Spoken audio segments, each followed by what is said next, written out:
Hey, what's up, cats and kittens? And shout out to all my cerebral lights. It's me, the Cerebral Diva, back with another episode of RealiTEA, and that's TEA because I give it to you scalding hot. So grab your cups, grab your saucers, gather round, and let's all partake in this libation of Bachelorette tea. But before you go another further, make sure you hit that subscribe button. Having said that, this video is going to go in a whole other direction. I had this idea that I was going to go through and sort of, talk about each bachelor individually and tell you what my top 10 picks were. And so I sat through this entire 2-hour premiere, having never seen The Bachelorette before. Let me premise what I'm about to say by saying that, or preface, excuse me. I've never seen The Bachelorette. I've not a single episode. I'm not sure what cycle they're in, but I've never felt like I was the target demographic for the show. So for that reason, I've pretty much steered clear of the show as a whole. So now that they had Rachel on the show, and she's the first Black Bachelorette, I felt like I wanted to support it. So I sat there, underwhelmed pretty much the entire evening. I'm from the VH1 ilk. I'm used to Flavor of Love and I Love New York and For the Love of Ray J. I like my reality dating shows with a touch of ratchet, just a little sprinkling, not too much. The Bachelorette really isn't that, or it wasn't that, at least in the first episode. So I sat through and I was, jotting down all of these notes about these different people and things I wanted to say about them. And then the final rose ceremony happened and everything I wanted to say just sort of went out the window. Because I sat there watching this and I'm not going to even lie. I got a little angry with Rachel. I was frustrated. Like, far be it from me to tell a person who they can choose. But being a woman of color, I would be lying if I said I wasn't slightly offended by the fact that she chose several non-Black bachelors at the final rose ceremony before she started choosing Black bachelors. Granted, I believe she chose pretty much every Black bachelor that was in the room, but I didn't like sort of the optics of the fact that it was white, and then Black. So I think she chose, it was Will, Peter, Jack, Jamie, Iggy, Eric, Jonathan, Brian, Alex, Demario, Kenny, Dean, Matt, Anthony, Brady, Josiah, Lee, Diggy, Fred, and then Blake. But she chose this, what is his name? Lucas, Mr. Waboom. What woman in their right mind looks at this man who's like the frat boy on meth, looks at Waboom and says, this is who I want to marry. This is who I want to potentially be a father to my children. What woman in their right mind would look at him and with in this room full of incredible men? I'm not just talking about the Black ones. I'm sorry, you guys.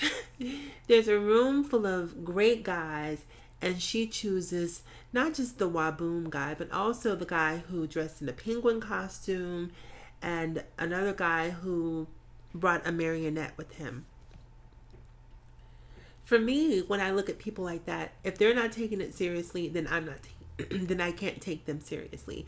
And this Waboom guy clearly has an agenda, and that agenda is to propagate whatever this Waboom brand. I'm sure he's probably copywritten it at this point, probably developing t-shirts and hats and logos and all sorts of things, because he's going to turn this opportunity for Rachel to find love into an opportunity for him to grow whatever brand that he's growing. Seeing her choose him just completely discredited the entire show. So now I'm scratching my head and saying, do I even want to watch this show? Do I even want to watch it? I don't know. I don't know. I have to really do some soul searching. Maybe soul searching, it seems a little bit superfluous in terms of what I just really have to ponder if it makes sense for me to even waste. First of all, it was 2 hours long. That's 2 hours of my life that I cannot get back. And I don't know if I want to dedicate 2 hours to a show watching a woman who says that she wants love but chooses a waboom guy who clearly doesn't really have love in mind. So, having said that, you guys, there were a couple of guys that I really did like. Josiah was the standout for me initially. Now, as the evening went on, his arrogance sort of started to lower his stock value. But to me, if I had to choose for me personally, it would have been Josiah, Demario, Peter. I like the guy Fred, who is from her hometown. Who else did I like? Did I say Diggy? I like Jack Stone. That's pretty much it as for the guys. I mean, there's some really great guys, and hopefully as the show goes on, maybe the relationships will evolve and she'll become she'll get greater clarity, and maybe she can start to see what some of us are seeing. Because during the final rose, she even gave a rose to Blake, who's like this satyr, I guess. That's like the male version of a nymph, am I correct? So all he talked about, he's like showing off his package in one scene and talking about how he's just, he has this crazy libido. Who gives a rose to that guy? Certainly not me. I mean, not that there's anything wrong with having a healthy libido, but that's not something that you lead with. You know what I mean? Like, ease me into that information. Like, just, why would you give a rose to that guy when you have chiropractors and physicians and, all of these really sort of esteemed men at your beck and call, and this is who you choose to give a rose to? I don't understand it. I don't get it. But once again, this is what makes Rachel Rachel and makes me me. So I'm trying not to judge, but I'll be honest, I kind of am. I was really frustrated. I wanted to see her, being that it was the first Black Bachelorette. I'm not going to lie. I'm not going to even try to sugarcoat it. I wanted to see her choose a black man first. Not that I have an aversion to interracial dating. Not that that it matters to me if she ultimately chooses a white guy in the end, because that's truly where her heart lies. But I wanted America to have an opportunity to see that black love exists. And I feel like in that moment, in that final rose ceremony, in the I'm trying to think of what they called it. There's a rose that they give for, it's sort of the standout. So she gives one person sort of this guaranteed rose. I forget the exact terminology that they use. But she gave that to I want to say Jack Stone. That sounds like a porn star, right? I think that's who she gave the first impression rose to. And he's a handsome guy, don't get me wrong. I think he's super, super handsome. So I can see why she has an attraction to him. But I don't think that even he is genuinely there on the show for her. He seems to have sort of his own agenda as well. But anyhow, you guys, I watched the show tonight. I took the L for you guys. I did the work for you. I know a lot of us out there are probably cheering and rooting Rachel on. We were all rooting for you, in the words of Tyra Banks. But I don't know if I'm still rooting for her. I don't know. I get frustrated sometimes. And I hate to make this about race, because it's not necessarily a race thing, even though it's kind of about race. It's more so about sort of a celebration of blackness that I don't think that is exemplified on television enough, that we don't get to see enough examples of.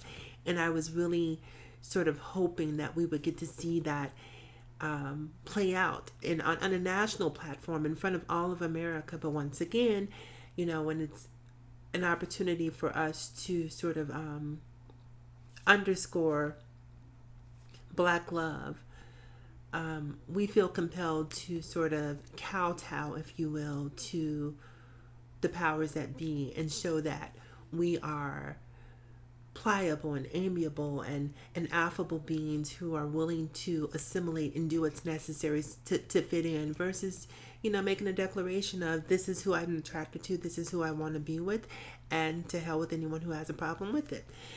So anyhow, that's it for this. I don't even know if you can call it a review. Like I said, my favorites tonight were Josiah, Demario, Peter, Fred, who else did I like? Brian, and I think that's about it.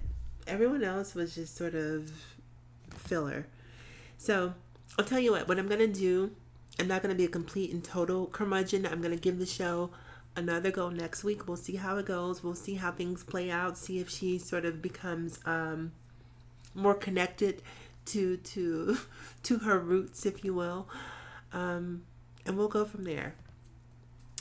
Anyhow, you guys, that's it for this episode of RealiTEA. Make sure you like, comment, subscribe, and share. I'm sure a lot of people probably hate what I have to say because people think that it's, bigoted in some way, shape, or form. And if you feel that way, then so be it. But look, it's my channel. It's my opinion. If you don't like it, feel free to go elsewhere. As always, in closing, you guys, remember to live better, love harder, and think smarter. It's me, the Cerebral Diva, and I will talk to you guys again soon.